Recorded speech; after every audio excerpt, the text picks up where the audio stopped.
Welcome to this guide to UCAS for parents. In this presentation you will find all the important information regarding UCAS, the UCAS process, application deadlines and more information about the variety of apprenticeships which are also offered. UCAS stands for the University and College Admission Service. Most universities or other higher education providers require students to complete a UCAS application form. There are some key deadlines which are very important that students adhere to. If a student misses a deadline, this is okay, but applications sent after this date may not be given the same consideration by universities as those submitted by the deadline. UCAS applications can be sent as early as the 6th of September.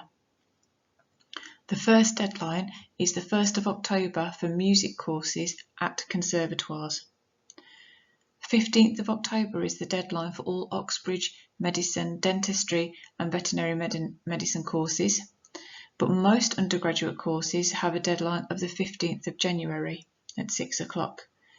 It's very important that students submit their application on time. On the 25th of February, UCAS Extra opens. At this point, if a student is not holding any offers or wishes to decline the ones they have, they can add choices one at a time through UCAS Extra. There are a number of ways that students can be supported. Parents can help students search for courses in universities, be with them during virtual open days or workshops where you can talk to current admissions tutors. It is also extremely important that students understand the entry requirements. Some universities use tariff points. However, some use gradings. As well as A-levels and other BTEC courses, universities may also want specific GCSEs at particular grades. It is very important to check all of these requirements very thoroughly. Conservatoires or specialist universities for music, drama and dance courses. These courses are performance-based and teachers are normally working professionals.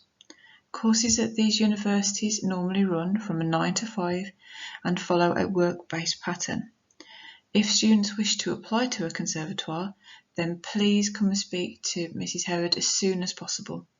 The deadline for music courses at conservatoires is the 1st of October and the deadline for dance, drama and musical theatre courses is the 15th of January. Much of the UCAS application form is self-explanatory.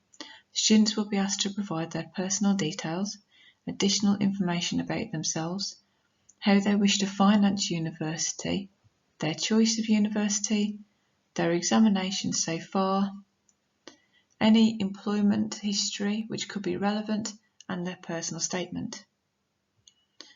For the finance, most students use a finance code of 02. This code indicates that students wish to finance university with a tuition fee loan from Student Finance England. There are other ways to finance university, but please see more information on the university website.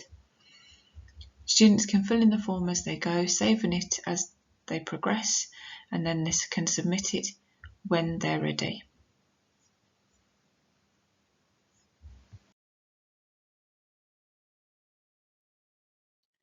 The current UCAS application fee is £20 if they are submitting to only one course, or £25 if they're sending it to multiple courses in multiple universities.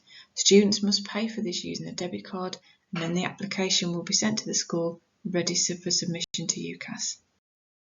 Personal statements form the backbone of any application, and it is a student's opportunity to let the university see the other aspects of themselves. On this slide is an overview of what a personal statement should contain. Why exactly did they want to study that course? What has inspired them? What activities have they undertaken to support their interest in the course? This could include any taster days, any free courses they have attended or taken part online, or whether they have taken part in any virtual workshops. Students should write about themselves and their other interests, and how they are a rounded person. Finally, complete the personal statement by saying why they are perfect for that course. The UCAS application limits personal statements. Students only have 4,000 characters and 47 lines. You can preview your statement in the application form to ensure it fits. Just because it fits in Microsoft Word doesn't mean it will fit in the UCAS application form. UCAS will then test personal statements to ensure each one is unique. They run it through special software to ensure that no one has plagiarised anything. Keeping past copies can be a good idea to prove where your personal statement has come from. Although students can apply to more than one course, they can only have one personal statement. So it's really important to ensure that everything within the statement is completely relevant. Once an application has been submitted, UCAS will then run the personal statement through a checker and pass the application on to universities. Universities will then make a decision and communicate this through UCAS Track. When a student's application has been submitted to UCAS, they first check the personal statement and then send it to the universities. Other universities will not be aware of where else a student has applied to. UCAS will then send them a welcome email which explains how to use UCAS Track and will have their personal ID.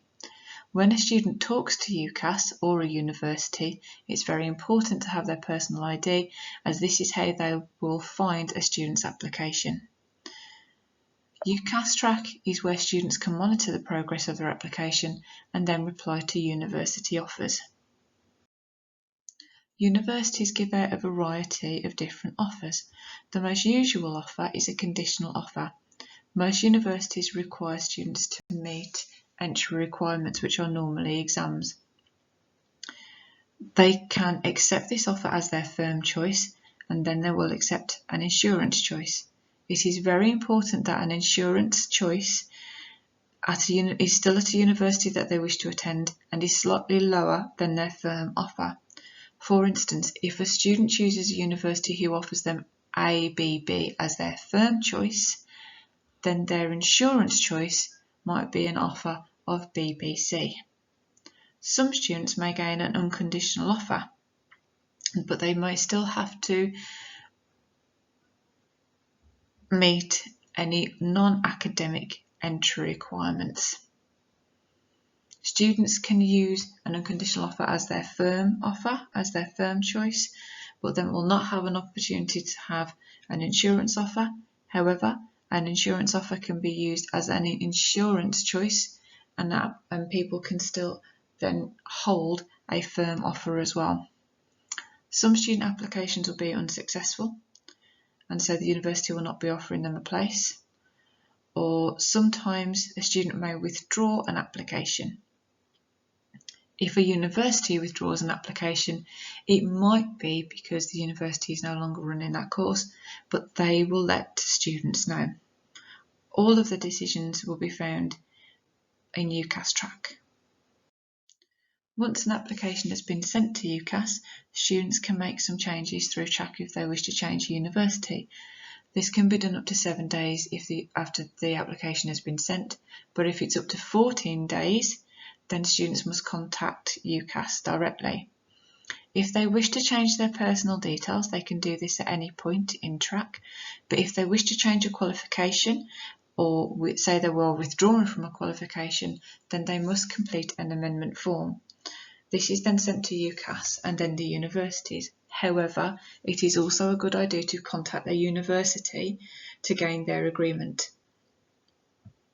If a student wishes to change courses, they will need to contact the university directly to gain their agreement, and then they will need to contact and inform UCAS.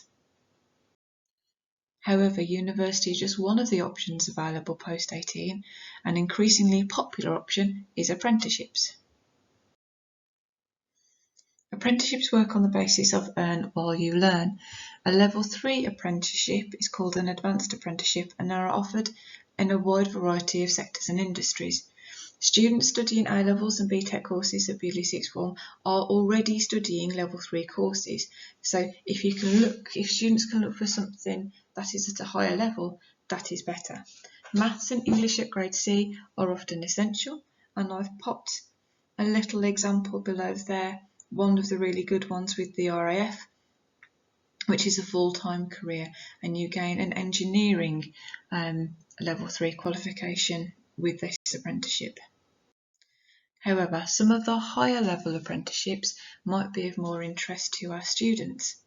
We have level 4, level 5 qualifications, which are called higher apprenticeships, and these are offered by many companies, particularly big banks, Deloitte, KPMG, big businesses. These are starting to become more and more popular of these businesses as they want to cultivate their own talent. I've popped an example apprenticeship on, which is an associate business analyst, to give people an idea of the kind of things that you'll be doing at this level. But it's very important to note that whilst students are also earning a salary, they are also gaining a HNC or a HND. A HNC is the equivalent of a first year of a degree, and that's a level 4 apprenticeship. A HND is the second year of a university degree, and that is a level 5 apprenticeship. There may be opportunities that companies are willing to offer to turn that into a full degree later, so it's always worth checking whether that advancement is possible. Rate My Apprenticeships is a really nice website which breaks different apprenticeships down into different sectors, and I've popped a little link on the bottom there. Degree apprenticeships are also becoming more popular. They are incredibly competitive, but we are starting to see a few more come through, and they are now being advertised directly by different universities. Now, this is where a company will pay for your degree with a specialist area.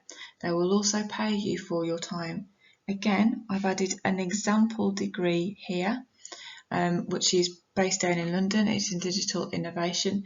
It's 4 years because obviously you're sort of learning on the job as well. So sometimes degree apprenticeships can take a little longer to get.